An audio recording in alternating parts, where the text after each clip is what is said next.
biggest change, which was the introduction of a big childcare subsidy. You should have a link to Slido to ask questions, so please do that. We will leave plenty of time for questions at the end, and do vote up questions that you like. I will see those first. We are aiming to finish dead on 12 o'clock, so we shouldn't detain you for more than an hour and a half, of which hopefully no more than half will be us speaking, and the other half will be you asking questions and us trying to answer them. You can't see them, but a few of my other colleagues are also lurking on this call, and hopefully between us we'll be able to answer most of the questions that you put. But let me start by just making some introductory comments. I think the first thing to say is, of course, that Mr. Hunt was presented with a slightly better fiscal outlook than he faced in November, but don't forget it's still much worse than we expected a year ago. It's very much too easy to compare these numbers with the most recent ones. Actually, looking back even a little way in history is quite important. Mr. Hunt decided to spend the larger part of the windfall that he's got since November, but note the difference with what happened in November. Then the forecast got much worse. He just lived with the extra borrowing. So if they get better and you borrow when you use the extra borrowing, they get worse and you keep the extra borrowing. That's how borrowing ratchets up year on year. The two big ticket items were a childcare offer for the under threes and a temporary full expensing for investments in corporation tax. There was more money for defence and the traditional, and this time particularly expensive, cut in the real terms level of fuel duty. As far as the economic forecasts are concerned, the OBR are much more positive than the Bank of England and than many other forecasters about medium-term growth. The Chancellor should be grateful at least for that small mercy, but to repeat what I said back in November, it is slightly odd. I don't know if it's damaging, but it's certainly slightly odd that we have our monetary policy and our fiscal policy made on the basis of two extremely different economic forecasts. Despite those relatively somewhat better economic forecasts over at least the short run, the outlook for the public finances does still look difficult. Tax continues to rise to its highest ever level and to much higher levels than in recent decades. Yet, even with very tight spending penciled in from 2024, debt is barely falling. And that's because a high debt level, high debt interest payments, additions to debt not included in borrowing, and sluggish nominal growth make it hard to get debt on a decisively downward path. And this really matters. To quote the OBR, it is now harder for this Chancellor to deliver a falling path for the debt to GDP ratio in the medium term than it has been for any of his predecessors since the OBR was established in 2010. That's quite a statement, not least remembering where we were back in 2010. As a result, Mr. Hunt was hemmed in by his own fiscal target to get debt falling in the last year of the forecast period. While its level, the level of debt that is expected to be lower than in November, the trajectory remains stubbornly flat. And that has led him to rely on a combination of tight spending plans, imaginary future increases in fuel duties, and a fiscal gain from unwillingly undoing his corporation tax change at the end of the period in order to appear to meet this rule. This is not a terribly sensible way of being guided by such rules. That said, this budget did lay out some elements of a sensible strategy to support growth. There's plenty to quibble with, and I will quibble, but if you want to focus on growth, there's at least some of what you might want here, attempting to deal with incentives to work and to invest. Now, much of the focus was on getting more people back to work. The OBR rewarded the Chancellor by suggesting he might have some success in this, but the numbers are modest. If the total effect of the measures is indeed to get just over 100,000 more people into work, as the OBR suggests, and let's be clear, that is a very uncertain forecast. That would be just a fraction of the number lost from the workforce in the last couple of years alone. It's dwarfed by annual net immigration numbers assumed at 245,000. Even the change in assumptions about migration increases the numbers in work by 160,000 over the period. The OBR reckon the overall labour supply package will cost about $7 billion a year and increase employment by around 110,000. That's a cost of nearly 70,000 per job. Obviously, the money will do other things like provide childcare, but given the Chancellor's focus on increasing the numbers of jobs, I think that's an interesting calculation to make. Now, if this budget is remembered for anything, and I do think it should be remembered for this, I think it will actually be one of the few budgets that will be remembered in 10 years' time, and it'll be remembered for the extension of free childcare to working families with children under the age of 3. This is a major expansion of the welfare state. It's sort of the end of a journey. At the start of the century, very little preschool childcare was paid for by government at all. We'll soon be spending over $8 billion a year, with the government paying for over 80% of all formal childcare for preschoolers in England. Now, that brings risks for the childcare market if provision is not funded appropriately. My colleague Christine Farquharson will talk us through that. But it also reflects a major change in the scope of the welfare state and our expectations of what it should provide. It's an example, actually, of a ratcheting up both of expectations and of spending. The impact this will have on labour supply is highly uncertain, though the OBR score it as the biggest policy contribution to increasing numbers in work. The main effect will actually just be to reduce the cost of childcare for those working parents who would have paid for childcare anyway. That's not necessarily a bad thing, but it's important to acknowledge. While there are also welcome reforms to ease life for universal credit claimants making use of childcare, this is actually the logical endpoint of a journey which started, remember, by focusing on early education and reducing inequalities at the start of school, but has ended with an overwhelming focus on providing childcare to working families to reduce their costs and allow more parents to work. Those are completely different objectives. So there's been a big shift from spending on poor children to a universal offer for those with working parents, or near universal. One policy that really won't play a big part, if any, increasing the number of people in work is the increase in the pension tax annual and lifetime allowance. Even on the OBR's, in my view, optimistic assumptions, this will come in at £100,000 a job. There's a case for allowing people to save more in a pension, even if those who gain will generally be on high incomes. But while it was sensible to accompany this change with a limit on the size of the tax-free lump sum to 25% of the existing lifetime allowance, it was, to say the least, disappointing that other over-generous aspects of pension taxation, not least the complete freedom from inheritance tax, were not reined in at all.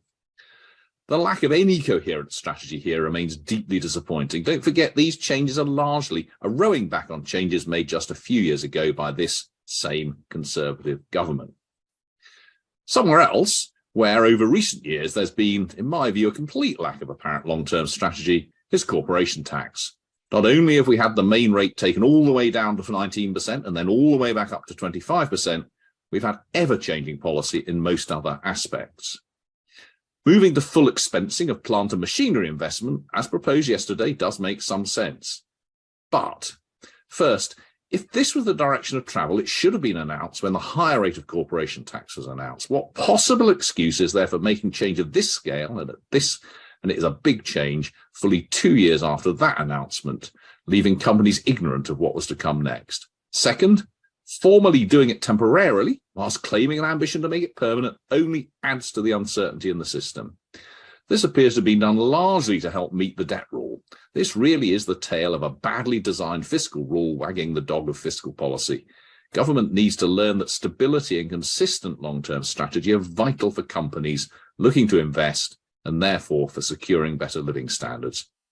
And third, and importantly, this change will only apply to investment in certain assets and will actually end up providing a big subsidy for debt-financed investment.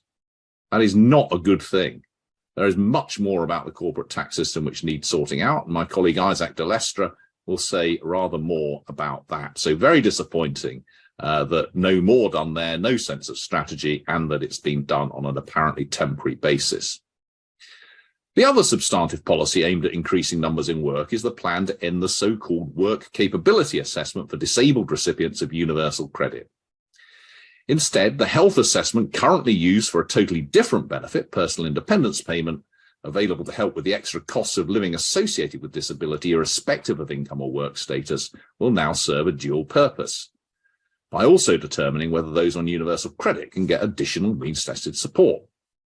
This is a potentially radical policy, but it's also a risky one.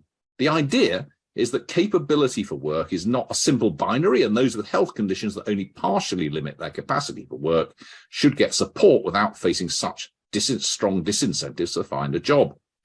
But the dilemma is the following. About 1 million people on universal credit are deemed to have work-limiting health conditions, but are not currently receiving personal independence payment. Under these proposals, then, 600,000 of them could end up losing £350 a month, and 60% of those have mental health problems. To avoid that, the government could widen eligibility criteria for personal independence payment, but remember, personal independence payment is also available irrespective of income or work status, so to far more than those now on universal credit. So the potential for yet another upwards pressure on disability benefit spending would be considerable. After all, it is the non-means tested disability benefit caseloads that have been on a rapid and long-term upward trajectory. Even more benefit spending decisions are now to be loaded onto that part of the system. In sum, very careful design is needed to avoid either runaway spending or hitting low-income sick benefit recipients, or potentially both. There's a long way to go in getting the design of this policy right. My colleague Tom Waters will say more about that. What about the rest? Well, just to return, there was the inevitable and fiscal sleight of hand, the pretense, and it just is a pretense, that fuel duties will always rise next year when they never rise this year, is becoming increasingly wearisome. It makes, frankly, a bit of a nonsense of the fiscal forecast. If you can't even undo a supposedly temporary 5p a litre cut to duty when the price at the pump has fallen by something like 40p, you might as well admit defeat. There was no discussion of public spending. Chancellor left his post-2025 spending plans unchanged in cash terms. Ever so slightly higher inflation in the OBR forecast reduced the real terms growth rate associated with those from 1% a year to 0.9%, not a big change. Some additional spending on childcare and defence takes the growth rate back up to 1%. So in that sense, nothing has changed since the autumn. We're back where we started. But within that, we're now going to spend more on childcare and defence, so less on everything else. The spending plans outside of childcare and defence are even tighter than those announced in November. What about what he really didn't say? Nothing on public sector pay. Now, in my view, it is simply implausible that there will not be extra money available. You cannot keep cutting the pay of teachers, nurses and civil servants, both in real terms and relative to the private sector, without consequences for recruitment, retention, service delivery, morale, and, as we've seen yesterday and today, strikes. Money will have to be found from somewhere. Perhaps the Chancellor will dip into his fairly substantial 14 billion reserve for next year to fund a one-off or backdated pay award. More generally, the argument that this is not affordable founders on the fact that Mr. Hunt found 20 billion a year yesterday for other things. This is, of course, as all of this is, a question of choices and priorities. Finally, what households are going to feel over the next year will be continuing pain. Inflation may be coming down, but prices remain much higher than 2 years ago. Earnings haven't caught up. The freezing of income tax and NIC's personal allowances and thresholds will cost most basic rate taxpayers about £500 next year, and most higher rate taxpayers £1,000. The OBR may be relatively optimistic about the medium term, but it still thinks these will be the worst 2 years on record for household incomes. Its projections suggest that real household disposable incomes will be no higher in 2027 than they were in 2019, barely higher than in 2017. A lost decade, one might say another lost decade for living standards. The OBR's optimism on the economy may not be widely shared for a little while yet.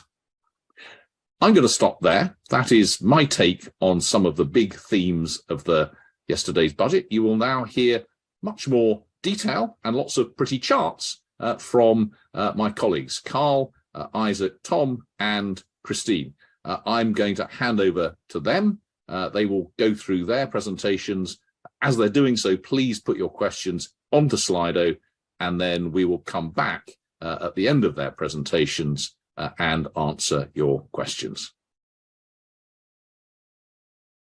Thank you, Paul. So I'm going to start by going through the OBR's forecast for the economy and for the public finances and highlight some of the risks around those forecasts. So let's start with the outlook for the economy. So the grey area here shows you the range of independent forecasters that are surveyed by the Treasury each month. This shows you the range that was given in February, with the solid line showing the average of that range. So you can see there's a lot of uncertainty. There's not a lot of agreement over what the economy might do over the next few years. If we go back to November and look at the OBR's forecast that they had then, you can see they were actually forecasting a much deeper downturn this year, but then a relatively strong recovery, and are more optimistic about the medium term than what the latest independent forecasters are. If we look at the Bank of England, their most recent forecast from February, again, they're more optimistic about 2023. They don't think the downturn would be as bad as what the OBR thought in November, but it's very striking that over the following 2 years, they have a really dismal forecast for growth in the economy. We must really hope that that proves to be too pessimistic. What the OBR presented yesterday was a much more optimistic set of forecasts. They agree that we're going to avoid that sharp downturn this year, and then we're going to return to pretty strong growth. And you can see that while their forecast is within the range of independent forecasters, it is towards the top end. And if you look at 2025 in particular, you can see that Mr. Hunt must really be hoping that the OBR is right and that the Bank of England is wrong about what's going to happen to the economy. Certainly the public finances, and indeed our incomes, would all be in a much worse state if the Bank of England's pessimism turns out to be justified. So the OBR are more optimistic about growth than they were in November, more optimistic about growth than many. That doesn't make them particularly optimistic about what's going to happen to household incomes over the next few years. So the chart here takes the OBR's forecast for average real disposable income of households and shows you how recent history compares to those projections. And as Paul just said, essentially what this is showing is that even by 2027, incomes are around the same ballpark as what they were in 2019, and indeed not that different from 2017 or 2015. So a very poor period for household income growth. If we compare that to an alternative world where post-2008, the economy just continued growing, household incomes just continued growing at the rate we've been used to, we would now be much, much financially better off. We'd be in a situation where households' incomes on average were something like £10,000 a year bigger. So that shows you the level of household income. I think what this chart doesn't really show you that clearly is how big the decline is over this year and next. So let's just focus on that for a moment. So this chart's going to show you the change in incomes between 1 year and the next for each year that we have comparable data. And you can see there that the OBR is forecasting that this year will be the biggest drop in average household incomes, and next year the second biggest drop on record. So a very poor period for household incomes, despite the OBR being more optimistic than it was in November. Now, one driver of that, why are household incomes looking so poor given the economy is not looking quite as bad as we might have thought, is what's happening to taxes. The government is essentially taking a bigger share of national income in tax revenues that naturally will bear down on household incomes. So the chart here shows you total tax receipts as a share of national income going back to 1948 and the latest OBR projections. And you can see a pretty steep increase in the tax burden going on at the moment. That's because of some tax measures that Isaac will talk you through later on. And it's bringing that tax burden up to levels that the UK hasn't seen in recent decades by quite a considerable margin, and indeed up to a level that the UK has never sustained in its history. So we're moving to a higher tax economy. What's this meaning for government borrowing? Well, if we go back 12 months, Rishi Sunak was Chancellor. This is what he was forecasting for the deficit. 4% of GDP this year, declining to just over 1% of national income in the medium term. If we skip forward several chancellors and to the next set of OBR forecasts that we got, that's November, you can see the outlook had changed pretty dramatically. In particular, two things had gone on. Russia had invaded Ukraine, European gas prices were much higher. The government had responded with a big package of support for households and businesses. Plus, we'd seen some other policy measures that persist into the medium term. In particular, the government had decided to scrap the health and social care levy before it came in. So a combination of those things meant that we're on course to borrow more in each and every year by quite a considerable margin. How did the OBR's forecast change? Well, had Mr. Hunt yesterday stood up and said he wasn't going to do any measures, he was just going to stand up, tell us the forecast and then sit down again, we'd be on this path here. This is the pre-measures forecast that the OBR presented to government. So lower borrowing, not just this year and next, but lower borrowing throughout the forecast horizon, as they believe that we don't just benefit from less government spending on the energy price guarantee, we're also getting more receipts that will persist into the medium term. We've also got that extra growth, which is helping too. But as you'll hear from my colleagues, Mr. Hunt did set out a set of measures, in particular some spending increases and some tax cuts, which mean that we're on course to borrow more than what that pre-measures forecast would imply. And indeed, over the next couple of years, it brings borrowing back up towards the levels that he was forecasting in November. So if we take 24-25, between March and November, the OBR said to Mr. Hunt, well, actually, we think that our underlying forecast has worsened by £45 billion. How did he react to that? Well, he essentially decided to borrow it all. He said, well, I'll just respond by offsetting just £3 billion of that extra borrowing through higher taxes or lower spending. The rest of it uncomfortable to borrow. Now, obviously, there is a case for doing that. But yesterday, essentially, the OBR had told Mr. Hunt, well, between November and March, we now think in that same year, there's an £18 billion improvement. So previously, we told you things have got £45 billion worse. Now we think things have got £18 billion better. How did he respond to that? Well, he chose not to bank any of that money. He essentially chose to give it all away through tax cuts and spending increases. So in the first period, things got worse. He decided to essentially allow borrowing to rise. In the second period, things got a bit better, and he decided not to allow borrowing to be lower, instead to give the money back. And that kind of ratchet effect when you get hit by shocks will cause, if you keep doing it, borrowing to be continually increased over time. So borrowing put back to where he was expecting in November over the next couple of years. It's worth noting at the end of the forecast horizon, he didn't give away all of the improvement in the outlook in terms of through lower taxes or higher spending. He did choose to have a lower profile for borrowing than what was expected in November. That brings us back to a current budget surplus where the government is only borrowing to invest. It also brings us back to what's known as a primary surplus, where the government is actually only borrowing to cover its debt interest costs. That's pretty rare in the UK. So in some sense, the borrowing figures for the end of the forecast horizon do look, in a historical perspective, arguably reasonably prudent. What does that mean for government debt? So this is public sector net debt as a share of GDP as forecast in November, and this is public sector net debt as forecast yesterday. You might look at those two lines, and if I was to ask you, well, which one would you prefer to be the case? If you're all else equal, where would you rather we were at? I think most people would probably pick the blue line. If all else could genuinely be equal, we'd presumably rather have lower debt than higher debt.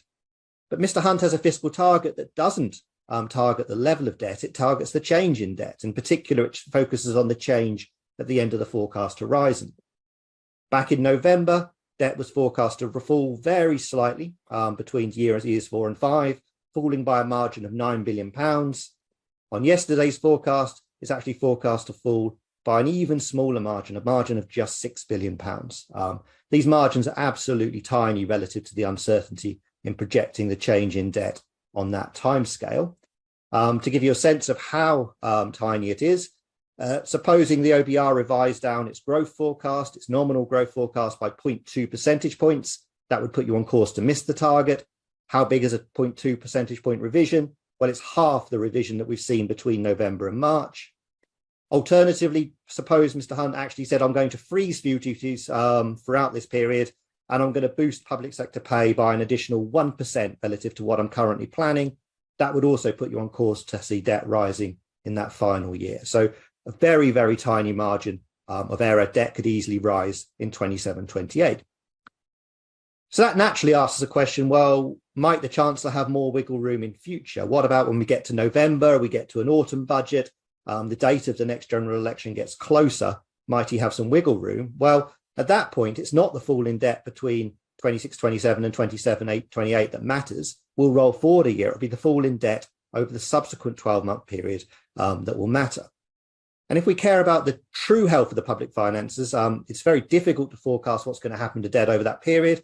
But I think it's fair to say that many of the pressures we see at the moment, weak nominal growth, the interest rates the government's bearing, the cost of servicing the government's debt, also some things that add to debt which don't count in borrowing, they're likely to persist for some time yet. So I think in a genuine sense, it's not likely to be the case that debt is going to be very easy to get falling between 27-28 and 28-29. Now, What adding another year to the forecast horizon might do to the Chancellor is lead him into the temptation of saying, well, I get an extra year where I can pencil in perhaps some tax rises that I perhaps won't even do. Maybe I'll pencil in another year of increasing fuel duty in line with inflation. Or maybe I'll pencil in yet another year of squeezing public spending. So that kind of thing would give you some apparent headroom. But unless those policies really can be followed through on, it's not really genuinely there. And that kind of fiscal sleight of hand is exactly the kind of thing we don't want to see in the autumn budget. So how easy is getting debt down over the medium term likely to be? Well, notwithstanding concerns about how difficult it is to forecast this, I just want to show you a couple of very, very broad brush illustrative scenarios. I'm going to ignore those things that add to debt that don't count in borrowing. I'm going to assume the government runs a primary balance, so it borrows only to pay for its debt interest costs over the longer term. And I'm going to assume that interest rates remain where they're currently expected to be. And what the graph shows you is mathematically what would happen to debt as a share of GDP under two scenarios. What if growth follows the OBR's expectation of long-run growth, or what if it follows the Bank of England's expectation? If we're in the OBR scenario, you can see that debt is falling as a share of GDP over the medium term. You might argue about whether that's decisive or not. It would still see debt at 80% of GDP in 2040. Under the Bank of England forecast, I think it's pretty clear that there isn't really a decisive fall in debt. And the next time a bad shock comes along, for example, a recession, it's pretty clear we'd see debt ratcheting up again. So that would really not be a great fiscal situation to be in. Supposing growth was in line with the Bank of England forecast and there was nothing we could do about that, and we wanted to get back to that lower line, how much of a fiscal tightening would we need to do? Well, you'd be talking about 1% of GDP. So tax rises and spending cuts totaling about 25 billion a year in today's terms would be required to get you from that upper line to that lower line, just as an illustration. So one thing that's really causing the difficulty here is debt interest spending. We have elevated debt, as I've just shown you. Interest rates on that debt means we're spending more on debt interest. Now, the average since 2010 has been that we would devote about 2% of national income to debt interest. Prior to the pandemic, the forecast implied it would remain below that level. And even if we roll back 12 months, the forecast produced then expected just a one-year spike in debt interest payments before it falling back down below that 2% level. That's no longer the case. The November forecast, and indeed yesterday's forecast, suggests that while debt interest spending is spiking this year, it's going to return down to a level that's well above that 2% average. And we'll be spending about 1% of GDP a year more on debt interest than what we would have expected just a year ago. That makes all of the fiscal arithmetic more difficult for the Chancellor. So I just want to finish with a couple of key risks to the forecast. One is on public sector pay. Lots of pressure to increase public sector pay, not least because many public sector workers have experienced real pay cuts over the last decade. Looking to the next financial year, departments are claiming they can afford within their budgets about an increase of about 3.5%. That would be lagging behind what the OBR and what the Bank of England thinks is going to happen to private sector pay. If the government wants to match private sector pay growth, it would probably need to find something like £2.5 to £5 billion to do that. If it wanted to go further and it wanted to try and unwind the drop in public sector pay in the current financial year relative to private sector pay, it would need to find an additional £9 billion to do that. Now, consolidated public sector pay awards might be difficult. They're going to be permanent. They're going to add to spending pressures on an ongoing basis. If we wanted to fund some backdated awards or some one-off awards, the government could look to its reserve. As Paul mentioned, it's got about £14 billion squirreled away in that reserve. Now, the government might be hoping that that's there for things like extra support for Ukraine or extra support for energy bills, were energy prices to move up again. But at least some of that perhaps could be devoted to public sector pay awards. The second pressure on the spending plans really come from the period beyond April 2025, where I think the spending plans look really quite tight, particularly given the Chancellor now saying he wants to get defence spending up to 2.5% of national income. I'm just going to talk you through an illustrative scenario on that. Total public spending is being planned to grow by about 1% a year over that period. You might think, well, that's not too bad. You could increase budgets all by 1% a year. But let's suppose the NHS actually sees budget increases in line with its long-run average. That's about 3.8% a year. Let's suppose, given that the school numbers are falling, let's suppose the government manages to freeze school spending, but that Jeremy Hunt is serious about his defence target. He wants to get to 2.5% of GDP at the end of this decade, and he wants to do that in a straight line way. Well, that means the defence budget would need 6.8% a year increases. Overseas aid spending would need to grow by 2.1% a year to keep at 0.5% of national income. And if we're going to pay for those childcare promises set out yesterday, that's going to require spending increases of about 12.2% a year. What would that mean for everything else? Well, it would mean cuts of about £18 billion, 3.2% a year on average. That's pretty deep cuts to areas like local government, further education, courts, prisons, and the like. And the final risk I want to flag is on the revenue side. It's about field duty.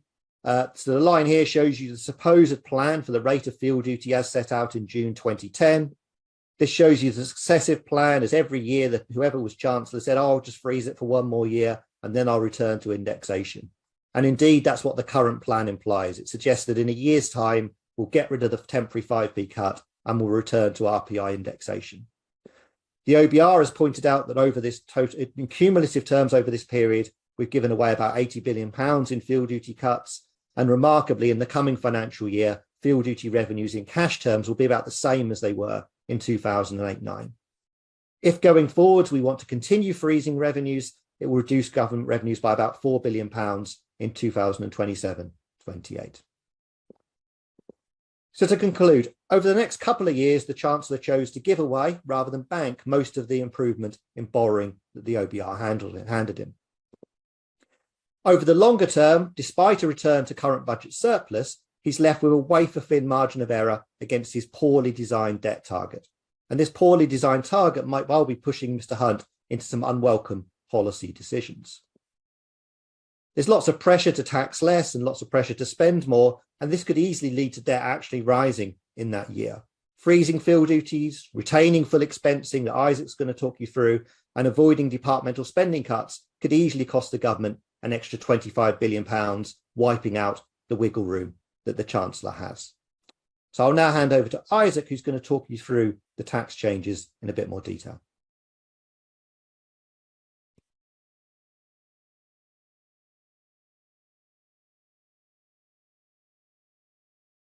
Yeah, thank you very much, Carl. So I'm going to talk a little bit about changes to the tax system now.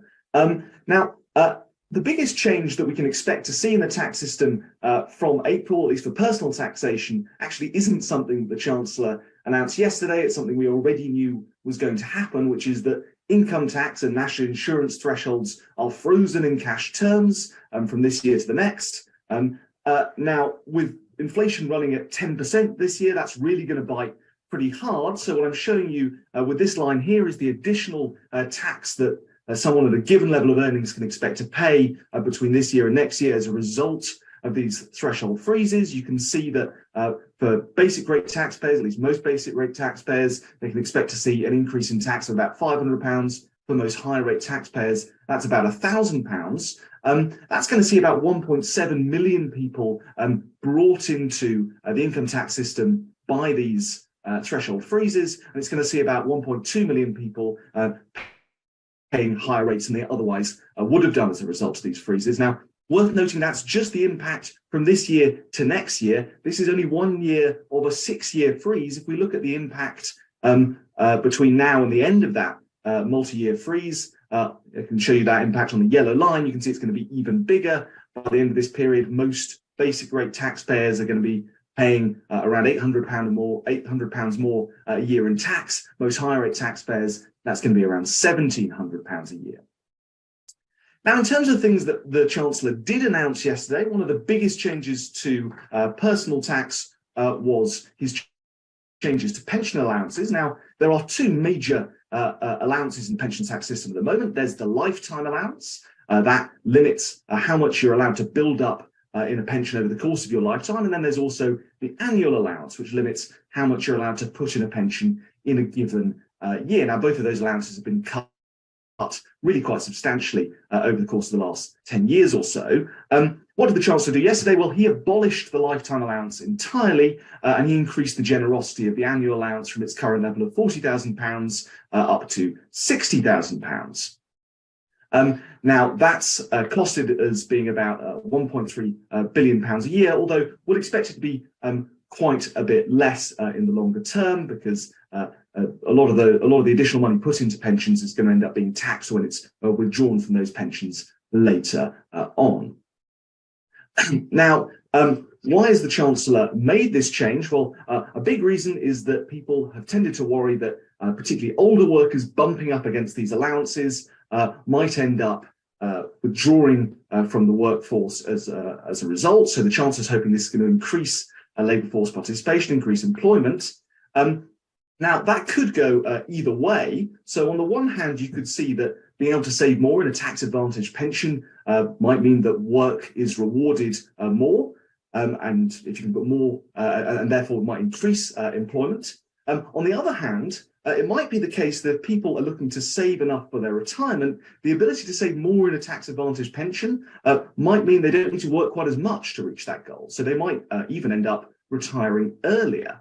Now, the OBR thinks the first of these two effects is going to be the bigger effect, and that overall workforce participation employment will increase by around 15,000. As Paul said, that's not a really big number, and it remains to be seen whether that even ends up transpiring. In terms of who will actually benefit from this policy, it's going to be those who have the ability to build up a very large pension pots in excess of the current lifetime allowance, or those who are well off enough to be able to contribute more than £40,000 in a single year to their pension. Although it's worth noting that the annual allowance is still being reduced for those with the very highest incomes. Also worth noting that's still a pretty stupid policy. Now, giving people the freedom to save more in their pension if they want to is a good thing, whether they're rich or whether they're poor. What's not a good thing is giving people who already have a lot of pension wealth additional tax subsidies to save even more in their pensions. Now, the Chancellor did take the very sensible step of limiting the tax-free 25% to the current level of the lifetime allowance. That does limit some of the subsidy that gets provided to those with very large pension pots through this reform. But it's worth noting that isn't the only subsidy to pension saving we have in our current system. There's also a big national insurance subsidy, and also the fact that pension pots are entirely exempt from inheritance tax. So those are additional subsidies that are going to be handed out to people making very large savings under these reforms. So there are things to like about this reform, but what they do is that they really emphasize some of the flaws in the current system, particularly this fact that we very bizarrely treat pension pots more favorably as inheritance vehicles than we do as vehicles for providing you with an income over the course of your retirement. Now, the other major tax change we saw in the budget was to corporation tax. Now, what's been happening with corporation tax is we've seen a long-term pattern of rate cutting over the years. Now, that's due to end in April, when we're going to have the first increase in corporation tax in more than 50 years. The rate's going to go up from 19% to 25%. Now, we can also look at the revenue from corporation tax. Now, this is revenue as a percentage of GDP. And if we look at the OBR's latest forecast, we can see that revenue from corporation tax is due to reach its highest ever level by the end of the forecast period. What does that mean internationally? Well, it means that the UK's corporation tax rate is going from being really quite competitive, one of the lowest in the developed world, to closer to the middle of the pack, although worth noting it's still lower than that of any other G7 country. Now, there may well be concerns that this could dampen investment in the UK, business investment in the UK. And so what's the Chancellor done about that? Well, in yesterday's budget, the Chancellor announced a temporary increase to the generosity of the UK's tax allowances for investment in plant and machinery. Now, that's going to take the UK's plant machinery investment allowances from being some of the least generous in the developed world to being some of the most generous in the developed world, at least for the 3 years that this policy is going to be in place. Worth noting, it is a temporary policy, even though the Chancellor has indicated that he has an ambition to make it permanent.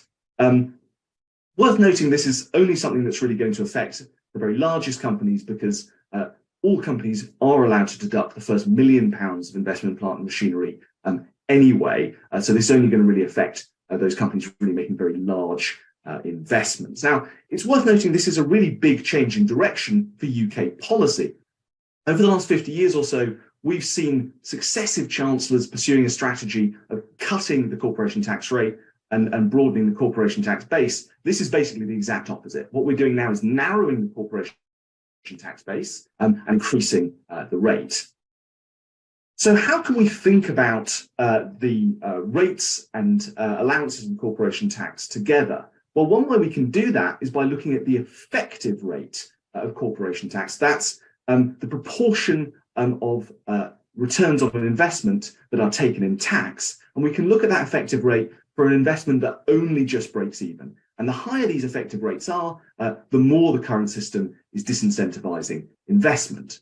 Now, the first thing to notice is that these effective rates vary quite a lot depending on what a particular company is investing in. Different assets end up with different effective tax rates on a break-even investment. That's not the only way in which they vary. They also vary by how investments are financed. So because debt interest is deductible for the purposes of corporation tax, debt finance investments are actually treated much more generously in the UK system. And actually that often leads to negative effective tax rates on those break-even investments, which actually means we're subsidizing investment. It means that we're allowing investments to go ahead that would be too low yield, too unproductive in the absence of the tax system. That's not a desirable thing. It's not a feature we'd like to have in our tax system.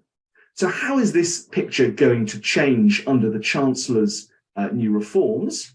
Well, it's going to change like this. So the first thing to notice here is that for investments in plant and machinery that are not financed by debt, the reform is going to see these zero effective tax rates on those break-even investments, meaning all tax will be collected on more profitable investments. That's a desirable feature. It means that any investment that would be worthwhile in the absence of tax is still going to be worthwhile under this policy. So that's a nice feature. That's something we'd like to see. In fact, we'd like to see zeros across the board. That isn't something that's achieved by this policy for a couple of reasons. Firstly, it only applies to plant and machinery. That means other kinds of investments are going to see their effective tax rates unchanged. There's also a big problem here with debt finance investments in plant and machinery, where what the Chancellor is doing is actually increasing the subsidy that we're providing to those investments. And that means we're going to be doing even more subsidizing of those low yield, potentially quite unproductive investments. And that's really not a desirable aspect of the system. So there are trade-offs with this policy. There are certainly desirable aspects to it, but there are also ways in which it's exacerbating elements of the current system that were already undesirable. Now, if this policy were put in place permanently, I think we would say that it's a step in the right direction, but it really is hard to defend the fact that it's only being put in place for 3 years on a temporary basis. Why is it only being put in place for 3 years? Hard to think of any good reason other than the fact that Chancellor wants to make it look like he's not going to be spending quite as much in the 4th year of the forecast. Particularly silly reason to do things, given that actually most of the peak cost of this policy is going to end up being recouped in later years, because all you're really doing is moving forward in time the point at which these allowances can be claimed. Also, by making it temporary, we're going to end up distorting the timing of investments. Firms are going to end up moving forward investments in order to land them within this 3-year window. And it's just going to add more instability and more uncertainty to a tax landscape which, frankly, has just changed far, far too much in recent years. And if you want an illustration of that, this is the annual investment allowance and the various planned trajectories of the annual investment allowance that we've seen in recent budgets from different chancellors over this period. The green line is the actual path that it followed. And what this unholy mess of spaghetti shows is the government has really pursued a policy that's been extremely mercurial, changing its plans almost on a yearly basis. And that's really not what you want if you're looking to try and build a tax environment that's going to encourage businesses to make long-term investment decisions in an efficient way. So just a few conclusions to end with. So firstly, it's worth noting that these income tax and national insurance freezes really are going to bite very hard next year as a result of the high inflation this year.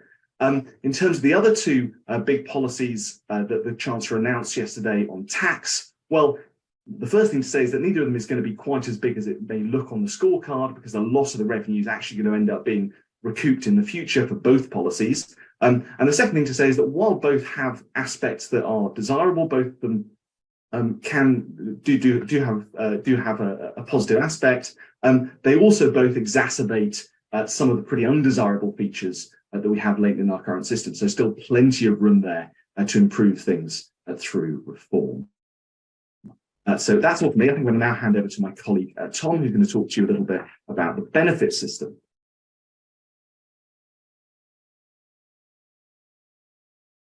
Great, thanks. Thanks, Isaac.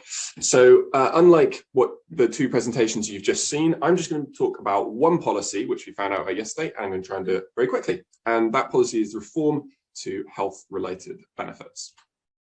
So currently in the UK, we have two health-related benefits. We have personal independence payments, or PIP, which you're entitled to if you have disability-related living costs, and it's not dependent upon whether or not you can work or your income. And with the health element of universal credit, which you're entitled to if you have a limited capability for work and you have a low income.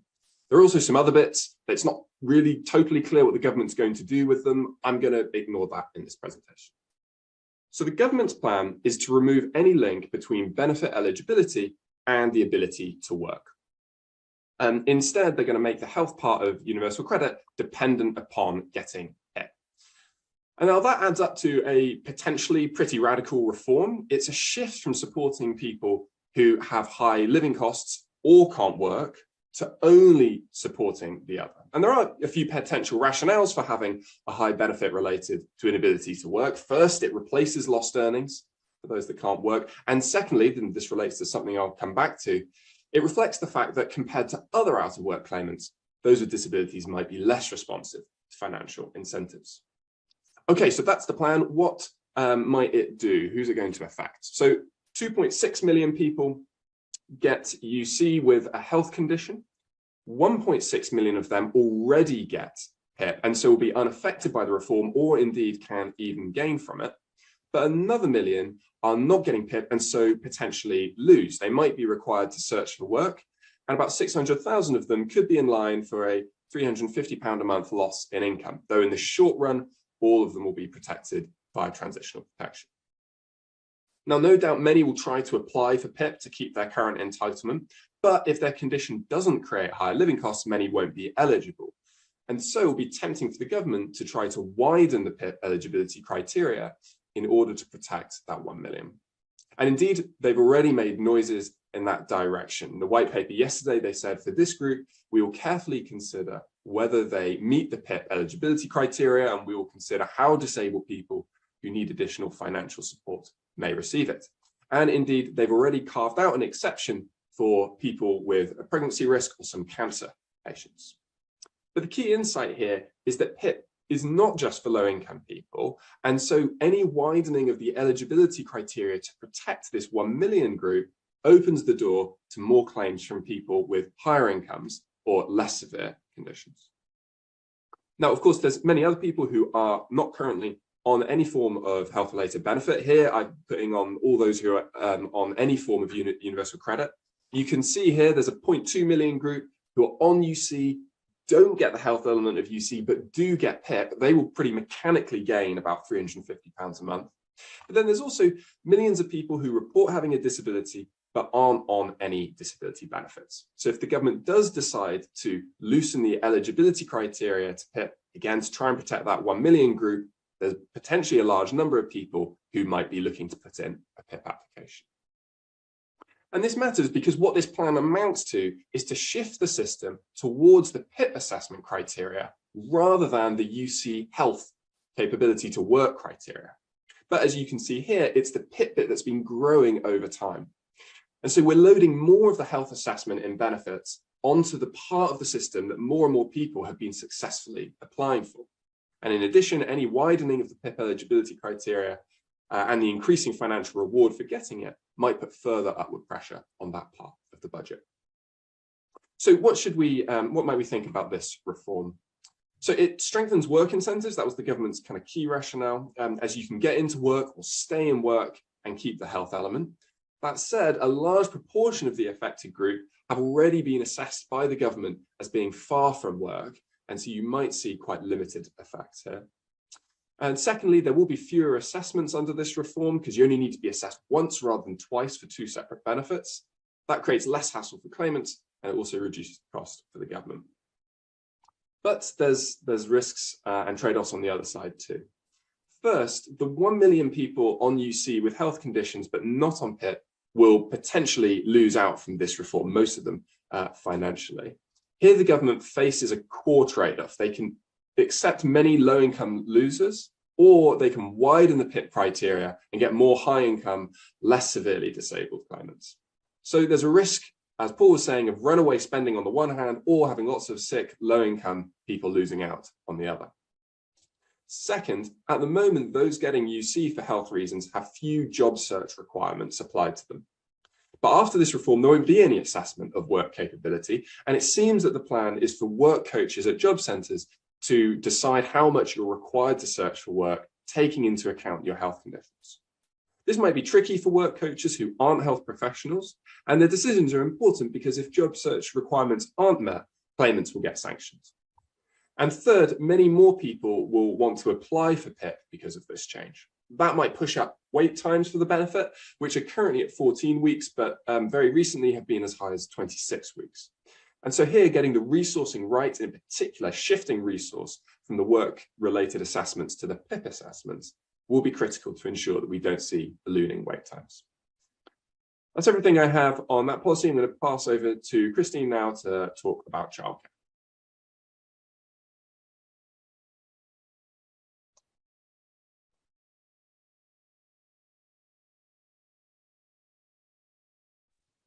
Thank you very much, Tom. The final thing that we wanted to talk about today is the really quite massive change that we saw in support for childcare in the early years in the Chancellor's budget yesterday. The biggest piece there, and the most eye-catching, was the extension of the free entitlement to funded childcare hours all the way down to children from 9 months to 2 years old in working families. The Chancellor made other reforms as well, including changes in the universal credit system and how that supports families with childcare costs, as well as some shifts in the ratios that childcare providers can use and some incentives to recruit more into the sector, some of which I'll talk through in this presentation. Let's start with that free entitlement funding, because this is really the biggest game in town. At the moment, we spend about £4 billion a year on the existing free entitlements, 15 hours a week for all 3- and 4-year-olds, 15 hours a week for some 2-year-olds in disadvantaged families, and 30 hours a week for 3- and 4-year-olds in working families. On current plans, spending was set to fall slightly in real terms over the forecast horizon, but the uplift that the Chancellor announced yesterday to existing entitlement funding will more or less be enough to keep that at a freeze at that £4 billion level in real terms. Much bigger story, though, was the expansion of the free entitlement, a 30-hour offer all the way down to children 9 months to 2 years. That'll directly benefit around half of families with a young child, and it's set to double our total spending on the free entitlement, going from about £4 billion a year to about £8 billion a year. This is a huge increase in the amount of spending that we put into the earliest years, and as Paul said in his opening remarks, it represents one of the final steps towards really incorporating those first few years of life as something that the government considers to be a core part of the welfare state. Most of the reform is going to be subsidizing parents who are already spending and already using formal childcare for their young children. We estimate that around 300,000 30-hour places will be paid for by this reform. So even before parents change any of their behavior, they're currently paying for this childcare, and now they'll be getting that from the Exchequer. So this is a direct transfer from the public purse to parents. The government also expects reasonably significant labour supply impacts from this reform. The OBR thinks that around 60,000 parents will be brought into work, working an average of 16 hours per week. And a similar impact on total hours worked will come from parents who are already working, increasing the amount that they're working in paid employment. As this chart shows, though, that's a relatively small share of the total amount that we're going to be spending on this policy. Only around a sixth of the places that will be supported by this policy will be new childcare that parents are taking up because they're moving into work. The lion's share of this is really a transfer from the government to families with young children. That said, the Chancellor spoke quite a bit yesterday about the labour supply impact that he expects this policy to have, and indeed hopes that this policy will have. That sits a little bit oddly alongside the design of the system itself. First of all, the 30-hour offer covers 30 hours a week only for 38 weeks of the year, reflecting its origins as a term time early education policy. Families can spread those hours over more weeks, but that comes at the cost of fewer weekly hours, more like 22 hours a week if you're spreading it over every week of the year. Second, the entitlement will only cover families where all parents are working. There's no support, if the rules are the same as the current 30-hour offer, for people who are in education, people who are training, people who are looking for work. And these are the kinds of groups that we might think that we would particularly want to incentivize to build up those skills if what we're looking for is an increase in productivity in our labor market, not just an increase in the total number of people there. And quite importantly, using the 30-hour entitlement sets up some odd design issues for the timing of when families get support. At the moment, under the 30-hour offer, you become eligible the term after your child turns 3, assuming that you are working, and you have to apply in advance to get an eligibility code to certify that. The government recommends that you apply between 4 and 10 weeks before the term starts and you actually start accessing that place. So you have a period where you need to be in work, presumably paying for childcare out of pocket in order to apply for and then use your 30-hour offer. That creates quite an upfront barrier for some families trying to move into work, which sits particularly oddly within this budget, given that the Chancellor was at pains to remove some of those upfront barriers through the universal credit system for low-income families wanting to move into work. The final oddity here, although it affects a relatively small number of people, it affects them to quite a considerable extent. The 30-hour offer is withdrawn entirely, instantaneously, when one parent in a household earns more than £100,000 per year. Tax-free childcare is also withdrawn at that point. And so that creates a really big hit to work incentives for parents at that high point in the income distribution. Here I'm showing you in green parents' post-tax earnings based on what they would have been earning gross on the x-axis along the bottom, and then in yellow what that looks like once we net off their childcare expenses. Now, up until we get to £100,000 per year, the difference between that green line and that yellow line is relatively small, and that reflects the generosity of the giveaway that the Chancellor announced yesterday. Most of these parents will now be getting most of their childcare expenses funded through this new entitlement. But once we hit £100,000, the story changes. That entitlement goes away, tax-free childcare goes away, and all of a sudden those childcare costs make a much bigger deal to families' take-home pay. And indeed, we estimate that a parent with two very young children under the age of 3, using 40 hours of childcare a week, would actually be better off earning £99,000 than they would be earning £134,000. So there's a huge region here where parents would either refuse a pay rise or more likely make changes to their pension contributions to try and muddle with the system and retain those quite valuable entitlements. Even more broadly, though, the focus on labor supply shifts the way that our early years system works. In this chart, I'm showing you the total amount of spending on the early years through free entitlement programs, through the benefits system, and through programs like tax-free childcare, and apportioning it to different groups. The light green at the bottom is programs that are universal, based just on the age of the child. The dark gray is programs that are targeted at working families who are not eligible for universal credit. The light blue is low-income workers, so specifically those who are on universal credit. And the pink at the top is low-income families, kind of independent of their working status. Under this reform, the amount that we spend for universal programs will fall from just under half to about 30% of the total. And the amount that we spend on programs targeted at working families will almost double, reaching nearly 60% of total spending on the early years. So we see from this the real shift in the shape of our early years spending and who it is that we're trying to reach with those subsidies. It has implications for more traditional distributional analysis as well. This is a kind of classic IFS post-budget decile chart where we've grouped families into 10 bins based on their household earnings, poorest at the left, richest at the right. What stands out here is that the poorest families don't benefit much from this policy at all, mainly because they're not working and so they're not eligible, but also because even if they do work, they tend to have much lower childcare expenses. We then see that the benefits increase steadily over the income distribution, reflecting the fact that higher income families tend to be those where parents are working more hours and therefore paying for more childcare expenses. So this giveaway is worth more to those towards the top of the income distribution. The fall we get in the top decile, at the very richest, reflects some of those consequences of that withdrawal at £100,000 that I spoke about just before. This all sounds like potentially very good news for parents, quite a big giveaway, particularly to those who are working a lot and using a lot of childcare. But the core uncertainty and risk here is around funding rates. Even before any sort of behavioural change, so just based on the childcare patterns that we see today, the government will now be setting the price for 80% of preschool childcare hours delivered in England. That's up from 50%. If you control that much of the market, risks to getting that funding rate wrong become much, much bigger. You might see that providers don't offer the free entitlement, or they cut back on the quality of the care they deliver, or even if the funding rate is not sufficiently enticing, that they leave the childcare market altogether.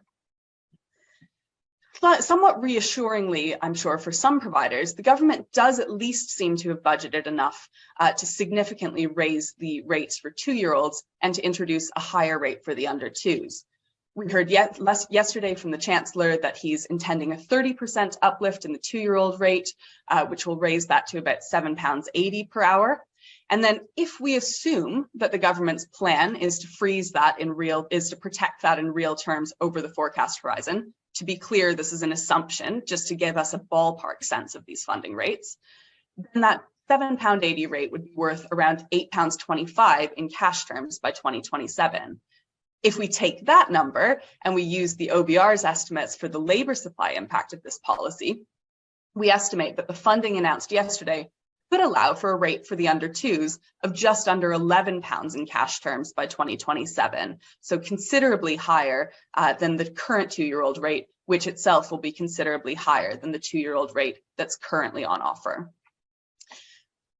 The big question here is just how uncertain the right rate is. It's really hard to get these things right. It's hard to get the data. It's hard to reflect all of the different dimensions on which providers vary. And so the government will need to be responsive to evidence that those rates aren't working in the way that they intend. We need to understand a little bit more about the mechanisms for setting these rates, reviewing them and revising them, not what we've tended to see in the past with the free entitlement, where the rate gets frozen in cash terms for a little while, things start to look a little bit sticky, the government announces a big one-off increase, and then we see another cash terms freeze that erodes the rate in real terms. Chancellor also announced some policy reforms yesterday for low-income workers through the universal credit system. Now, these have become less important because of the big expansion in the free entitlement. That's going to reduce demand through the universal credit system amongst those youngest children who make up around half of current universal credit childcare spending. But even so, changing the timing of universal credit childcare subsidies is likely to help some parents move into work. At the moment, they have to pay their first month of childcare expenses out of pocket before waiting to be reimbursed for 85% of those costs by the government. That leaves families who are moving into work for the first time, on average, about a third worse off in their first month of work because they're paying for childcare out of pocket and their paycheck hasn't yet hit their account. But while changing the timing of these childcare subsidies will almost certainly be welcomed by families, The risks here are around overpayments and fraud. If people claim for childcare expenses that they're not actually entitled to, it will be difficult for the government to see a way of getting all of that money back. The final piece here was the Chancellor raised the caps on childcare expenses in universal credit by 50%. That nearly restores their real terms value after an 18-year freeze since they were first introduced as part of the legacy benefit system. But while this is a good piece of policy making to finally end a cash terms freeze in the tax and benefit system, and that should almost always be celebrated, in actual fact, this reform will have a relatively limited impact on families because for most of them, the caps that we had even beforehand weren't particularly binding. The average payout was worth only around half of the cap that families get just for one child. In summary, childcare reforms announced yesterday deliver effectively a new branch of the welfare state. And the scale of them make the consequences of funding that branch of the welfare state incorrectly much more severe than they currently are. But the bigger picture here is what we want our early years system to achieve and where we're putting our priorities and our money. At the moment, with these reforms, the Chancellor has really shifted and made it very clear that he wants to prioritize particularly supporting families with childcare costs, which will be most of what this current spending on the new free entitlement program will support, helping families who are already paying for those hours, hopefully bringing some more into work. But we've heard much less about the impacts on child development, which will be potentially an issue for the sector as a whole, thinking about moving from an early education offer to something very much focused on labor supply. Thank you. Well, thank you all. That was, as those listening will tell, we've delved deep and we've had much to analyse and much to say, and probably said rather too much, given that that's taken a bit more of the time than planned. We've got lots and lots of questions to get through, and we will carry on a bit past 12 for those of you who want to see answers to some more of those questions. And to some extent, to speed things up, I'll take some of the questions quickly myself. Let's take some of the. There's a question about the high income child benefit charge, which has been voted right to the top. What difference would removing the high income child benefit charge make to middle income families? Why was it set up with thresholds don't rise with inflation? It's crazy. The 250k pay nothing back, 160k pay it all back. Well, I don't think we could agree more with that statement. Rob, you're on the call. Do you want to add anything to that, or indeed Tom?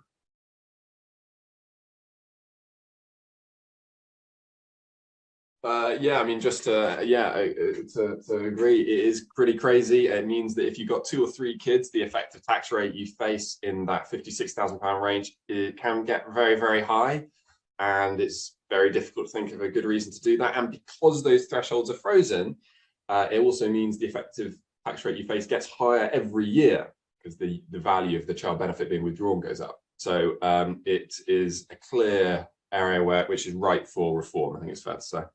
Yeah, I would just very quickly add, it's worth putting that together with the picture that Christine showed about the childcare cliff edge at £100,000 a year, so even higher. But you put this together, we are making an absolute pig's breakfast of the tax and transfer system for higher earning families, and which is having a bigger and bigger impact all the time because the £100,000 threshold is also frozen every year. Yeah, I mean, this is beginning to get really quite complicated and really quite damaging, this set of things that people are going to. Lots of people will probably put lots of effort into getting round some of these absurd idiocies in the tax system, which affects people from £50,000 upwards. Tom Rees of Bloomberg asked, deals to end the public sector strikes are looking more likely, and indeed it looks like we may even have had a settlement or be very close to a settlement for the nurses. Given the tiny headroom, will public sector pay awards mean Hunt will effectively break his fiscal rules, and how costly will those deals be? Ben, do you want to come in on that one? Yes, I can do. I think it's important to distinguish here between any temporary one-off bonus for public sector workers, which is reportedly going to be part of this NHS offer, which you could fund through either higher borrowing or through raiding the Treasury's reserve, its buffer, and any permanent consolidated pay awards. If you have bigger consolidated pay awards than what was budgeted for, you either have to ask departments to somehow find that from within their existing budgets. That's very difficult without big cuts to headcount, or you provide some extra cash. I think we don't know yet which of those it's going to be, but if the Chancellor does feel like he has to provide some extra cash to public services, that could potentially tip him over into missing those fiscal rules or being much closer to missing them than he is already. Thank you. Richard Partington of The Guardian has asked, could scrapping of the lifetime allowance help more bankers than NHS doctors? And why do you believe it probably won't play a big part in increasing employment? I don't know how many bankers it will affect relative to doctors. I do think that if the fundamental problem that it was trying to address was doctors, then it was a rather large sledgehammer to crack a very small nut, and £1 billion sledgehammer at that. As Isaac said, it's really actually genuinely unclear which way its impact on employment will go in the long run, given that it will allow people to save more in a pension and therefore potentially at least retire earlier with a bigger pension pot. We don't have any quantitative estimates of our own, I'm afraid. Richard Vaughan from the iNewspaper, this one for you, Christine. Are you able to say whether the amount provided in the budget will be enough to ensure a sustainable childcare system?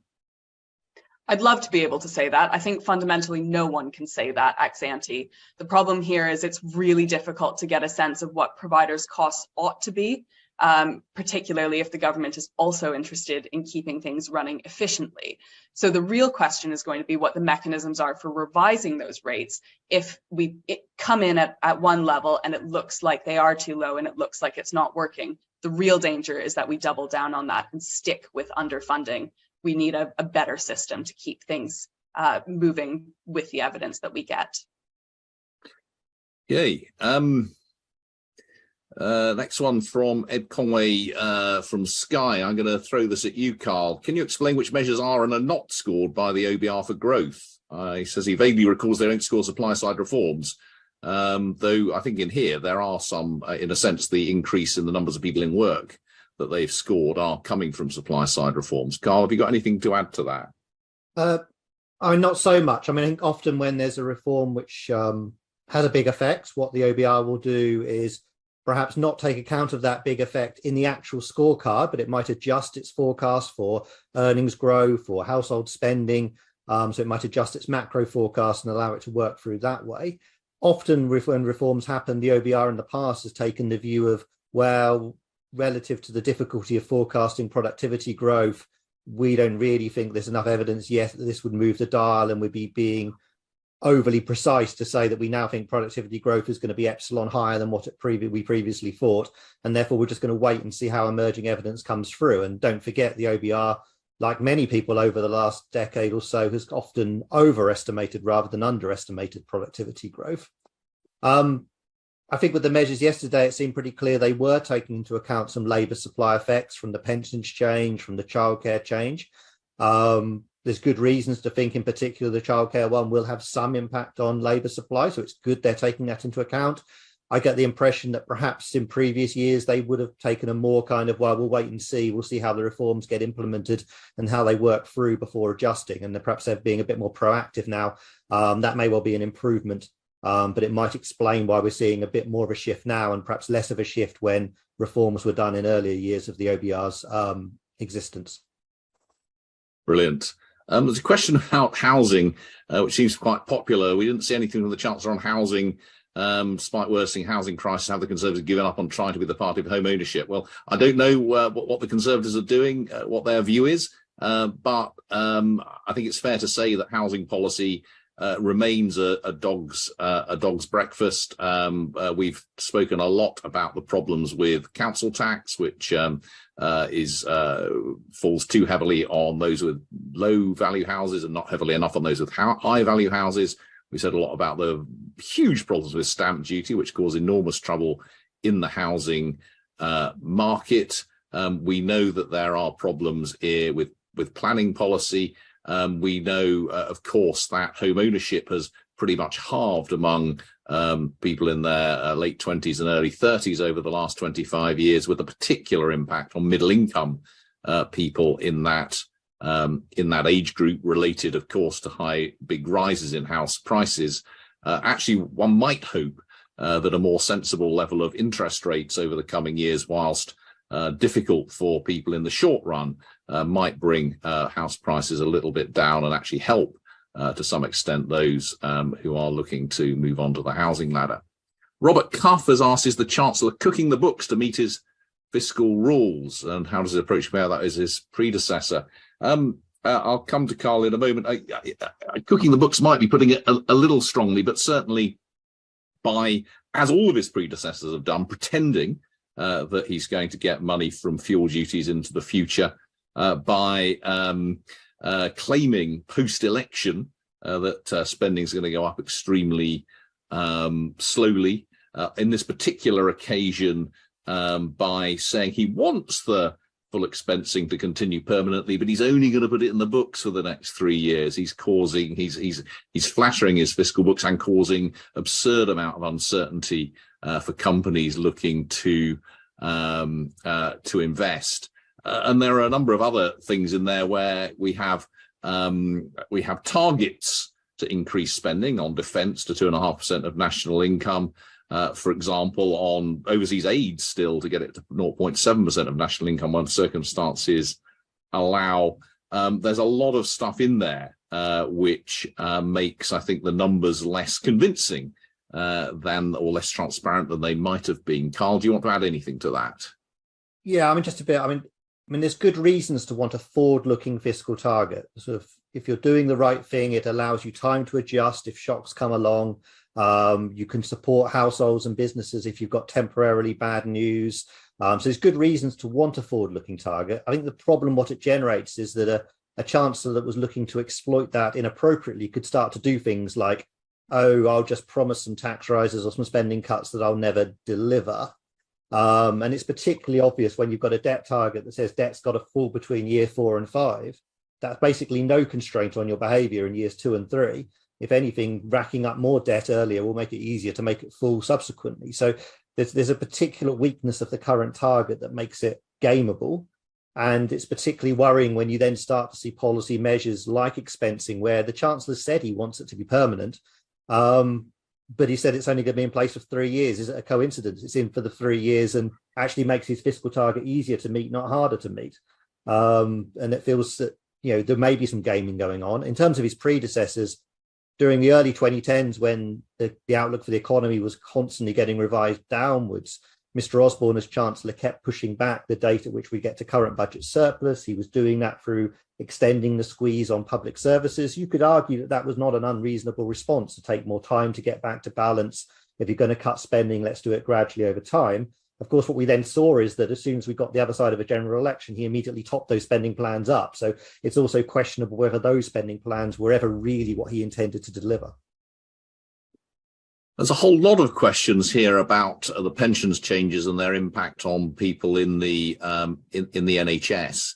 I mean, I think I'll come to Carl and Isaac in a moment. I mean, I think our general view is that there's actually a fairly strong case for increasing the annual allowance for what you can put into pensions, and probably some increase in the lifetime allowance, though that is for reasons other than helping people in the NHS. That's simply to make a slightly more coherent system. But it only really makes sense to do that if you're also going to limit some of the other extraordinary benefits. For example, and there's a question about this at the bottom, if your pension pot is inherited before you hit 75, then it's inherited free of income tax and inheritance tax. You also obviously got up to £250,000 of tax-free lump sum, which happily is being limited to that amount as these changes are made. You've got extraordinary complexity, only for very high earners, to be sure, but extraordinary complexity associated with the withdrawal of these reliefs, incredible generosity around national insurance contributions, and so on. So this really ought to have come as part of a more complete package of reform. But Carl or Isaac, do you want to add anything to that, and with particular reference to the issues in the NHS? Yeah, well, I mean, I suppose I'd just say in terms of how well targeted it is, I mean, it's targeted at people who would like to or are likely to save more than £1 million in their pension, or would like to or are likely to save more than £40,000 in their pension in a given year. Senior doctors probably are one of the groups that potentially fall into that category. They're certainly not the only group. There are lots of other groups who may well benefit. I think exactly as you said before, Paul, if what you were specifically trying to do with this policy is just target NHS workers, this would be far too broad a way to do it. But there are things to like in this policy. A priori, no reason to say that people shouldn't save more in a pension if they want to. The problem, as you say, is that there are these tax breaks that come along with that additional saving, which are going to be handed out to people who potentially have really very big pension pots. I mean, the other thing I would say, and I said in my opening remarks about the pension policy, is just, again, all over the place. It's this government that dramatically reduced these allowances, and it's now increasing them again. And a lot of the problem are related to the original changes, which frankly were not terribly well thought through. Another one for Christine. Do we have anything to say about what the childcare subsidies will do to the price of hours in holidays or for more than 30 hours a week? And is there a danger that will be pushed, that those prices would be pushed up? Yeah, so that's exactly the risk here. At the moment, the government is funding about 50% of the hours, the childcare hours in England. Under these reforms, that goes up to 80% or even a little bit more as people start taking up that new entitlement. If you're in a situation as a nursery or a childminder where the funding rate you get for those government funded hours isn't high enough, then you're looking at either raising sort of voluntary contributions or nappy fees for the children who are taking their free entitlements. If the government says, no, you can't do that, then you're looking at putting up prices on that 20% of the market where you still have the flexibility to do that. That's a really small share of the market to be trying to recoup losses from the vast majority of the childcare market. So that's the risk that things could unravel. But I think in practice, it comes back to the funding rates. The government is planning to increase those rates and to offer a higher rate particularly for the under twos. And we also think that a lot of the provision that this policy is going to subsidize is childcare that's already happening in the market. So I note that the question also references, are we going to need loads of new childminders? Are we going to need loads of new nurseries? We estimate we'll need about 65,000 new 30-hour places from people moving into work and demanding more care. That's not nothing, but it's worth putting that against the change that we saw in ratios for the 2-year-olds, which should free up about 50,000 30-hour places if those kind of ratios are fully binding and fully passed through and providers implement them. So it will be difficult. There will be pressures on the sector, but it's not perhaps quite as dramatic as it's all just completely unworkable. Great, thank you. I'm going to run down and take some slightly, rather than just taking the ones right at the top here. I'm going to bring David in here. Do we learn anything at all about the outlook for local government in the budget? And have we got anything to say about issues around adult social care, local authority financial trouble, and so on? David, have you got anything to add on local government? Yes, so there wasn't much specifically on local government in the budget. There was a top up to the potholes fund. So whilst there was a lot of talk about devolution, and there was actually some action on devolution with Greater Manchester and Birmingham and so on, and if those things are rolled out nationally, the sort of single pots of funding they will get would be quite a change.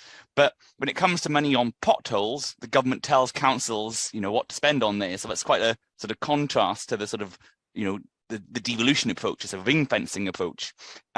Otherwise, not really much on local government, but I think there's kind of implications from some of the other changes for councils. So councils may be involved in the childcare provision rollout. Some councils do provide childcare directly. And also the chart which showed what would happen to sort of all other spending, given increases in health, childcare, defence, and so on, well, that could mean further pressure on councils in the next spending review period. They actually got quite a generous settlement for the next 2 years. We think that real terms funding could be up about 6%, 5% a year, each year over the next 2 years. But 24, 25, 26 onwards, that looks much tougher for councils. And of course, the government postponed plan reforms to social care into the next spending review period when that funding is really tight. So whether they'll go ahead or not, or whether council will have to find that money themselves, I think that's an open question. Okay, I'm going to come to you again, David. There's a question here about this is why stack investment zones on top of free ports. Does that confirm that free ports don't drive levelling up? Have you got anything to say on that? Yes, so we had a report out on free ports just before the budget, actually, and it looks at, you know, the sort of potential rationale for the policy, what the potential impacts might be, and so on. So I think you can make a case for these place-based policies. The main case relates to the idea that there can be what are called agglomeration benefits, positive externalities of having these economic clusters where there can be, for example, knowledge exchange between firms, they can share infrastructure, they can share pools of skilled labour. And the tax incentives being provided, there's, you know, reasonably good evidence that they will attract activity to these locations, although a lot of uncertainty about how much activity that would be. But of course, there are risks with this as well.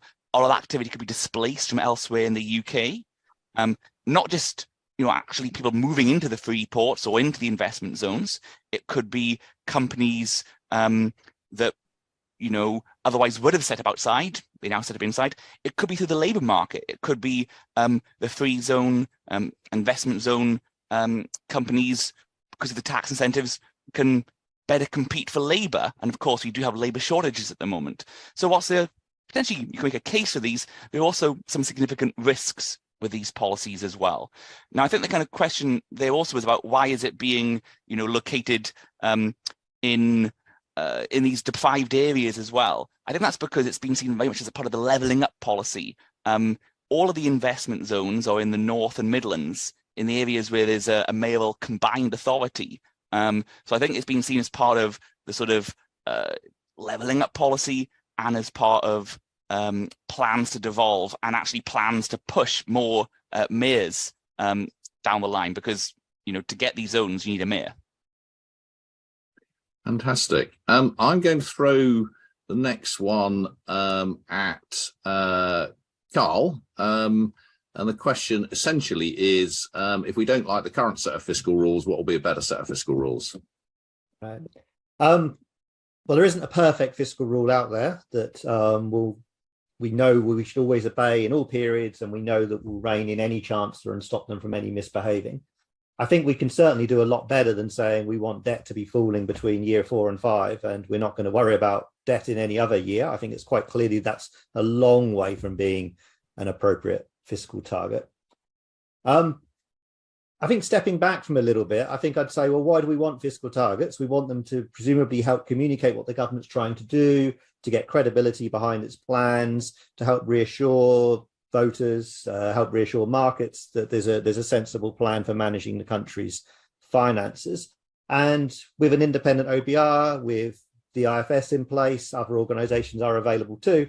You get a lot of scrutiny posts about fiscal events. We're able to show you when, for example, the Chancellor keeps pretending that field duties are going to go up and then never actually doing it. The OBR has some analysis of that too. So we do have the information, the transparency that allows us to hold chancellors to account. So, you know, we're able to produce the numbers that show you, you know, do you think those spending plans are credible? Do you think that or do you think actually no 1% real is completely fine? Or do you think, no, that's not going to happen post-election? We can kick the tires on the forecast with all the information we have. So we shouldn't be too gloomy that actually, you know, if a chancellor does misbehave, I think the OBR, ourselves and others are pretty well equipped to point out where perhaps the spirit behind the rules is not being followed as closely as it should be. Brilliant, thank you. I'm going to keep going for another 5 minutes or so, given that there are so many questions, but I'm afraid that means we will overrun slightly, but obviously those of you who want to stay on, please do. Question from Michael Phillips of the NASUWT. PJ, that's me, said yesterday, it's not true that giving public sector workers a bit more would significantly raise inflation. Would a real terms pay increase boost recruitment and retention and benefit the economy? I think the key point here is that keeping public sector pay falling relative to that in the private sector isn't sustainable in the long run without a fall in the quality of public services, because you'll either not be able to recruit people at all, or you'll be able to recruit people who are less well qualified than in the past. So that is a key choice for government. We saw quite a lot of choices yesterday. 20 billion a year, the Chancellor found, of extra tax cuts and spending rises elsewhere, but not for public sector workers, though it seems that there is something, as we've heard, being cooked up today in terms of settling the dispute with nurses. Broadly speaking, you can't simply diverge public and private sector pay over long periods of time, but there are always choices, and it may be that the government thinks that there are better ways of supporting the economy than increasing teachers and nurses' pay, for example, through incentives for companies to invest. There are always choices in these areas.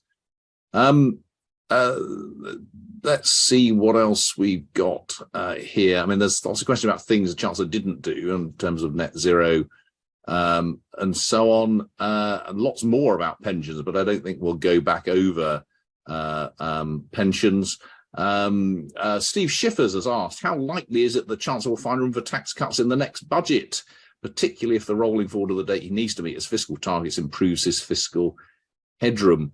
Well, I think at a high level, politically, we wouldn't be surprised to see some kind of tax cuts announced in the next budget. Very often that is what happens just before elections. The big picture will be, of course, that even if he does find room for that, taxes at the end of this Parliament and going forward will be dramatically higher than they were at the start of the Parliament.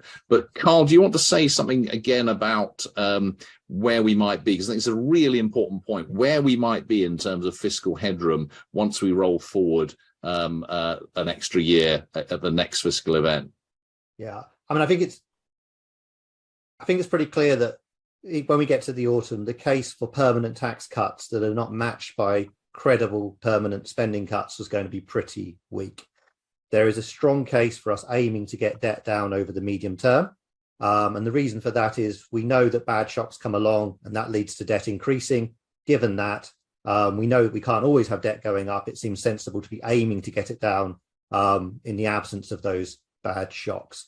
So nothing wrong with having tax cuts, but they need to be matched by credible spending cuts. And I think getting debt down is going to be proved to be quite challenging for quite some time. And that's why I'm kind of pessimistic about the case for that. Now, of course, politically, what you could see is a situation where the Chancellor, his forecast is extended for one more year.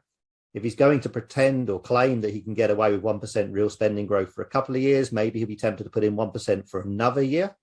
I presume he'll claim that he'll be increasing field duties in line with inflation for that one more year as well. And I think we can be pretty confident that that isn't going to happen, whoever is Chancellor at that point in time.